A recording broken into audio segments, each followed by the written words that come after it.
Hi friends, welcome to study with Eshwar YouTube channel. ఇప్పుడు మనం ఈ వీడియోలో second semester statistics subject unit 1 short important question. ఇది second short important question అండి. నేను first short important question already explain చేశాను.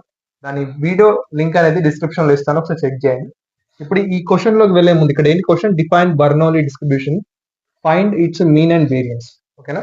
ఈ వీడియోలోకి వెళ్లే ముందు ఈ second semester stats notes download చేసుకోవాలని చెప్తాను. కింద డిస్క్రిప్షన్ లో ఒక వీడియో లింక్ ఉంది. ఓకే, నోట్స్ ఎలా డౌన్లోడ్ చేసుకోవాలని అందులో ఆ వీడియోలో క్లియర్ ఎక్స్ప్లెయిన్ చేశాను. సో ఆ వీడియోని క్లిక్ చేసి చూసి నోట్స్ డౌన్లోడ్ చేసుకుని చదువుతుంది. ఓకేనా? డన్. ఇప్పుడు మనం క్వశ్చన్ చూసినట్లయితే ఫస్ట్ క్వశ్చన్ కి ఈ క్వశ్చన్ కి డిఫరెన్స్ ఏంటి అనేది చాలా మందికి డౌట్ ఉంటుంది. ఇక్కడ డిఫైన్ బర్నౌలీ డిస్ట్రిబ్యూషన్ అన్నాడు, అండ్ ఇక్కడ find its mean and variance అన్నాడు.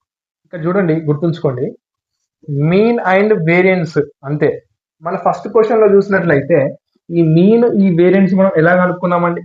ఎంజిఎఫ్ నుంచి కనుక్కున్నాం. అంటే ఎంజిఎఫ్ అంటే ఏంటి? Moment generating function. నేను చెప్పేది ఏంటంటే ఫస్ట్ క్వశ్చన్ చూసిన వాళ్ళకి ఈ క్వశ్చన్ అర్థమవుతుంది. ఎంజిఎఫ్ నుంచి మనం మీన్ అండ్ వేరియన్స్ కనుక్కున్నాం ఫస్ట్ క్వశ్చన్ లో.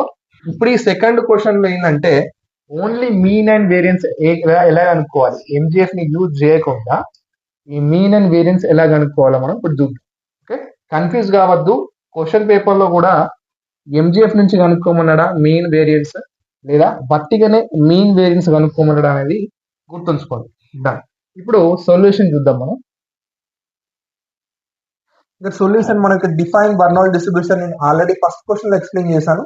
డెఫినేషన్ అనేది ఒకసారి ఇక్కడ చూడండి, చిన్నగా షార్ట్ కట్ లో చెప్తాను ఇది. ఓకేనా? ఈ బర్నౌలీ డిస్ట్రిబ్యూషన్ యొక్క ఇక్కడ Bernoulli distribution definition already explain చేశాను ఫస్ట్ క్వశ్చన్ లో. ఇక్కడ ఏ random variable X, okay, a random variable x is said to follow Bernoulli distribution if its PMF value. ఇక్కడ PMF బర్నౌలీ డిస్ట్రిబ్యూషన్ యొక్క PMF వాల్యూ ఎంత అండి? PMF అంటే ఏంటి, ఏం చెప్పాను నేను? ప్రొబాబిలిటీ మాస్ ఫంక్షన్. సో దీని PMF value P of x is equals to ఎంత? P of x is equals to P power x into Q power 1 minus x semicolon x is equals to 0, 1. ఓకేనా? X ఎక్కడి నుంచి ఎక్కడ దాకా ఉందండి? 0 and 1, only 1 దాకానే ఉంది. ఒకవేళ 0 అవుతుంది అదర్వైజ్. ఓకేనా? పి ఆఫ్ ఎక్స్ వాల్యూ 0 కూడా కావచ్చు. దా ఇప్పుడు ఇక్కడ ఇది పిఎంఎఫ్ వాల్యూ బర్నౌలీ డిస్ట్రిబ్యూషన్. ఇప్పుడు ఇందులో నుంచి మనం మీన్ వేరియన్స్ ఎలా కనుక్కోవాలి అంటే ఇక్కడ చూడండి, ఫస్ట్ మనం మీన్ అనేది కనుక్కున్నాం. మీన్ ఆఫ్ బర్నౌలీ డిస్ట్రిబ్యూషన్ ఏ విధంగా కనుక్కోవాలో ఇప్పుడు ఇక్కడ చూద్దాం. ఇక్కడ ఫార్ములా ఏం లేదు, ఇక్కడ ఫార్ములా చూసుకోండి మీరు. ఇక్కడ ఈ ఆఫ్ ఎక్స్ తో డినోట్ చేస్తాం మనం. ఓకేనా? ఈ ఆఫ్ ఎక్స్ తోని మనం మీన్ డినోట్ చేస్తాం. Is equals to E of X formula వచ్చేసి ఏంటంటే ఇక్కడ summation x is equals to, మరి ఎక్కడి నుంచి ఎక్కడ దాకా? ఇక్కడ మీరు పిఎంఎఫ్ చూసుకున్నట్లయితే ఎక్స్ టు 0 to 1 ఉంది కదా. ఇక్కడ x is equals to 0 to 1 అని అప్లై చేయండి. అప్లై చేసిన తర్వాత X into P of X, ఇది ఫార్ములా అండి. ఇదేం ఫార్ములా అంటే మీన్ యొక్క ఫార్ములా. ఓకేనా? మీన్ కనుక్కోవాల్సిన ఫార్ములా ఇది. X is equals to 0 to 1, X into P of X. Done. ఇప్పుడు ఈ పి ఆఫ్ ఎక్స్ వాల్యూ ఎక్కడ ఉంది? ఇగో ఇది పి ఆఫ్ ఎక్స్ వాల్యూ. ఓకేనా?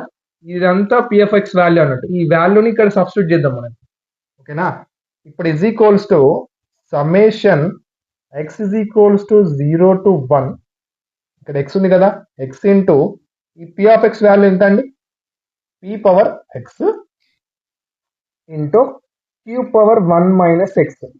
దాని ఇప్పుడు ఏం చేయాలంటే ఇక్కడ x is equals to 0 to 1 వరకు ఉంది. అవునా? ఇక్కడ ఎక్స్ ప్లేస్ లో నెక్స్ట్ స్టెప్ లో ఏం చేయాలి? 0ని ఒకసారి సబ్స్టిట్యూట్ చేయాలి అండ్ 1ని ఇంకొకసారి సబ్స్టిట్యూట్ చేయాలి. ఓకేనా? డన్. నెక్స్ట్ స్టెప్ లో కూడా సబ్స్టిట్యూట్ చేద్దాం మనం. ఇక్కడ ఇజ్ ఈక్వల్స్ టు ఒకసారి 0ని సబ్స్టిట్యూట్ చేయండి, చూద్దాం ఏమొస్తుంది. మొత్తం 0 వస్తుందండి. ఇక్కడ చూడండి, ఒకవేళ ఎక్స్ ప్లేస్ లో ఈ 0ని కనుక సబ్స్టిట్యూట్ చేస్తే ఇక్కడ 0 అవుతుంది. 0 ఇంటూ సంథింగ్ మొత్తం 0 అవుతుంది కదా. అవునా? 0 ప్లస్ ఇక్కడ ఎక్స్ ప్లేస్ లో 1 ఒకసారి సబ్స్టిట్యూట్ చేయండి. ఇక్కడ ఎక్స్ ప్లేస్ లో 1 ఇంటూ p పవర్ x ప్లేస్లో ఏంటి 1 into q power 1 minus x ప్లేస్లో ఏం సబ్స్టిట్యూట్ చేయాలి 1 సబ్స్టిట్యూట్ చేయాలి. డన్. ఇప్పుడు ప్లస్ మైనస్ క్యాన్సిల్ కదా. ఓకే, ఇప్పుడు దీని వాల్యూ ఏమవుతుంది, ఇక్కడ 0 ప్లస్ ఇక్కడ 1 ఇంటూ p పవర్ 1 అంటే p వస్తుంది ఇంటూ ఇక్కడ q ఇక్కడ క్యాన్సిల్ అయిపోయినాయి కాబట్టి ఏం లేదు కాబట్టి 0. ఓకే, ఇప్పుడు ఇక్కడ చూడండి q పవర్ 0 వాల్యూ ఏమవుతుందంటే దాని వాల్యూ 1 అవుతుంది. ఎలా 1 అవుతుంది సార్ అంటే మీరు e పవర్ 0 అని గుర్తుందా మీకు ఫార్ములా? e పవర్ 0 వాల్యూ 1 కదా. ఓకే, దాని ప్రకారం చూసుకున్నట్లయితే q పవర్ 0 వాల్యూ కూడా 1 అవుతుంది. సో ఇక్కడ 1 సబ్స్టిట్యూట్ చేసినప్పుడు మనకు ఇది ఏంటిది మనం కనుక్కున్నది ఏంటిది మీన్ కదా. ఇక్కడ e of x is equals to ఎంత వస్తుంది మనకు మీన్ p వస్తుంది. అవునా, ఇది p వచ్చింది మనకు మీన్, మనకు p వచ్చింది. నెక్స్ట్ మనం ఏం కనుక్కోవాలి, వేరియన్స్ కనుక్కోవాలి. ఓకేనా, డన్. ఇప్పుడు మనం ఏం కనుక్కోవాలి, ఇక్కడ చూడండి మనకు వచ్చిన వాల్యూస్ ఏంటి, ఇక్కడ ఇది మీన్ వాల్యూ అండి. e of x is equals to p అనేది ఇది మీన్ వాల్యూ.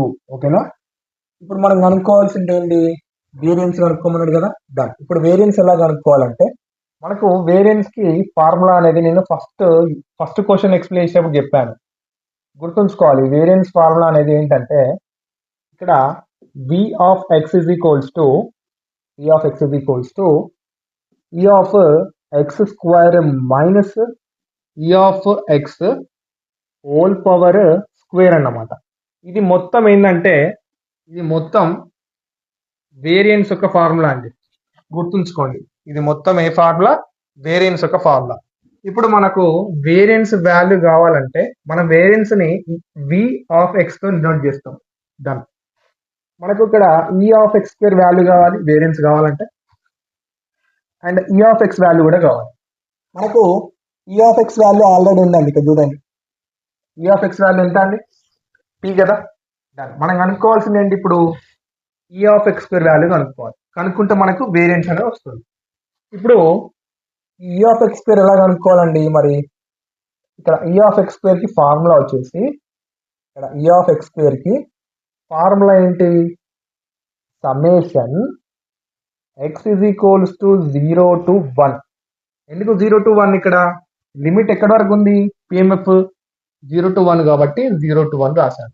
దాన్ని ఇక్కడ x స్క్వేర్ ఉంది కదా, x square into p of x square into p of x. ఇప్పుడు నెక్స్ట్ ఏం చేయాలంటే ఈ p ఆఫ్ x ప్లేస్ లో మన పిఎంఎఫ్ వాల్యూ ఎంత, p power x q power 1 minus x. అవునా, అది తీసుకొచ్చి ఇక్కడ సబ్స్టిట్యూట్ చేసి మళ్ళీ లిమిట్ అప్లై చేయాలి. చూడండి ఇక్కడ చిన్న మిస్టేక్ జరుగుతుంది అందరికి. ఇప్పుడు నెక్స్ట్ ఇక్కడ సమ్మేషన్ చేస్తాం మనం, x ఈజ్ ఈక్వల్స్ టు 1 అని చేస్తాం. ఇక్కడ x స్క్వేర్ ఉంది కాబట్టి x స్క్వేర్ ఇంటూ ఈ p ఆఫ్ x ప్లేస్ లో మనం ఆ వాల్యూ రాసిద్దాం. p power x into q power 1 minus 6 రాస్తాం. కరెక్ట్ గానే ఉంది. ఇప్పుడు నెక్స్ట్ స్టెప్ ఏం చేయాలి, ఒకసారి 0ని సబ్స్టిట్యూట్ చేస్తే ఇక్కడ 0 సబ్స్టిట్యూట్ చేసినాం అనుకోండి, ఇది మల్టిప్లికేషన్ లో ఉంది. 0 ఇంటూ సంథింగ్ ఎంత, మొత్తం 0 అవుతుంది. ఇక్కడ కింద రాస్తున్నాను చూడండి, e of x square is equals to ఒకసారి 0ని సబ్స్టిట్యూట్ చేస్తే ఎంత, మొత్తం 0 వస్తుంది కాబట్టి 0 ప్లస్ ఇక్కడ 1 ఉంది కదా, x is equals to 0 to 1. Next 1 substitute చేయండి x ప్లేస్ లో. ఇందులో x ప్లేస్ లో 1 సబ్స్టిట్యూట్ చేసినట్లయితే ఇక్కడ స్క్వేర్ ఉంది కదా, స్క్వేర్ ఇంటూ ఇక్కడ p పవర్ x ఉంది అంటే p పవర్ x ప్లేస్ లో 1 అప్లై చేయండి, 1. ఓకే, ఇప్పుడు next q power 1 minus x place లో 1. ఇప్పుడు ఇక్కడ ఏం చేయాలి మీరు, ఈ ప్లస్ 1 మైనస్ 1 గెట్ క్యాన్సల్ అవుతాయి. ఈజ్ ఈక్వల్స్ టు ఇప్పుడు 1 స్క్వేర్ అంటే 1 కదా, 1 ఇంటూ p పవర్ 1 అంటే p ఇంటూ ఇక్కడ q పవర్ ఏం లేదు కదా పవర్ లో 0. మరి ఇక్కడ q పవర్ 0 వాల్యూ ఏమని చెప్పాను మీకు, q పవర్ 0 వాల్యూ వచ్చేసి ఎంత, 1. గుర్తుంచుకోండి. డన్. ఇప్పుడు e of x square value ఎంత వస్తుంది మనకు, p ఇంటూ 1 అంటే మనకు e of x square value వచ్చేసి p వస్తుంది. ఓకే, దీన్ని తీసుకపోయి ఇందులో సబ్స్టిట్యూట్ చేయాలి. ఓకేనా. ఇందులో ఈ ఆఫ్ ఎక్స్ స్క్వేర్ ఉంది కదా, ఈ వాల్యూని ఇందులో సబ్స్టిట్యూట్ చేయాలి. ఈ ఆఫ్ ఎక్స్ వాల్యూ ఇక్కడ పి ఉంది కదా, అది ఇందులో సబ్స్టిట్యూట్ చేస్తాం. మనకు ఈ వేరియన్స్ అనేది వస్తుంది. మనకు ఇక్కడ ఈ ఆఫ్ ఎక్స్ స్క్వేర్ వాల్యూ ఎంత వచ్చింది, పి వచ్చింది. ఇప్పుడు ఇక్కడ ఈ ఆఫ్ ఎక్స్ స్క్వేర్ వాల్యూ ఇందులో ఇక్కడ సబ్స్టిట్యూట్ చేయండి. ఈ వాల్యూని సబ్స్టిట్యూట్ చేస్తే మనకు వేరియన్స్ అనేది వాల్యూ వస్తుందండి. ఇక్కడ V of X is equals to variance is equals to E of X square value ఎంత వచ్చింది మనకు, ఇక్కడ ఎంత వచ్చింది, పి వచ్చింది కదా, ఇక్కడ పి సబ్స్టిట్యూట్ చేస్తున్నాం. ఇక్కడ మైనస్ ఉంది కాబట్టి మైనస్ ఈ of X of whole square, మనకి ఈ ఆఫ్ ఎక్స్ వాల్యూ ఎంత ఉందండి, పి ఉంది కదా, పి అప్లై చేయండి. ఇక్కడ హోల్ స్క్వేర్ ఉంది కాబట్టి స్క్వేర్ పెట్టి డన్. ఇప్పుడు ఇందులో నుంచి మీకు తెలుసు స్టెప్ అనేది ఏంటంటే, ఇందులో నుంచి మనం పిని కామన్ తీస్తాం. అవునా, ఇక్కడ పిని కామన్ తీస్తే ఇక్కడ 1 మైనస్ లోపల పి మిగులుతుంది. ఇక్కడ పి కామన్ తీస్తే ఇందులో నుంచి ఇక్కడ పి అనేది బయటకు వచ్చింది కదా, ఇక్కడ 1 ఉంటుంది. ఇక్కడ 2 పీలు ఉన్నాయి, అంటే పి స్క్వేర్ అంటే 2 పీలు అని అర్థం. ఒక పి బయటకు వచ్చేసింది కాబట్టి ఇంకో పి మిగిలింది లోపల. మరి ఈ 1 మైనస్ పి వాల్యూ ఎంత, దేని ఇక్కడ చూడండి, p plus q is equals to value 1 అయితే అప్పుడు ఇందులో నుంచి 1 మైనస్ పి వాల్యూ ఎలా కనుక్కోవాలి, ఇక్కడ క్యూని ఇక్కడ నుంచి ఇక్కడ 1, ఈ ప్లస్ పి ఉంది కదా, ఈ ప్లస్ పిని 1కి పంపించేస్తే మైనస్ పి అవుతుంది. ఇప్పుడు 1 మైనస్ పి వాల్యూ ఎంత అండి, క్యూ కదా, ఇది తీసుకొచ్చి ఇగో ఇందులో సబ్స్టిట్యూట్ చేయండి. డన్. ఇక్కడ పి ఇంటూ ఈ వాల్యూ ఎంత, క్యూ. సో వేరియన్స్ వచ్చేసి ఎంత అండి, పి ఇంటూ క్యూ. సో మనకు వేరియన్స్ వచ్చేసి ఇంత వచ్చింది, అండ్ మీన్ వచ్చేసి పి వచ్చిందండి. అంటే బర్నౌలీ డిస్ట్రిబ్యూషన్ యొక్క వేరియన్స్ వచ్చేసి p into q, and Bernoulli distribution mean వచ్చేసి ఎంత, పి. ఓకేనా, ఇది మీన్ అండ్ ఇది వేరియన్స్.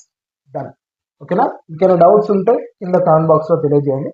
కింద డిస్క్రిప్షన్లో ది నోట్స్ ఎలా డౌన్లోడ్ చేసుకోవాలో చెప్పాను, నోట్స్ డౌన్లోడ్ చేసుకొని చదువుకోండి. ఓకేనా, నెక్స్ట్ వీడియోలో మనం మళ్ళీ కలుసుకుందాం. Until then, keep watching Study with Ishwar YouTube channel. Thank you.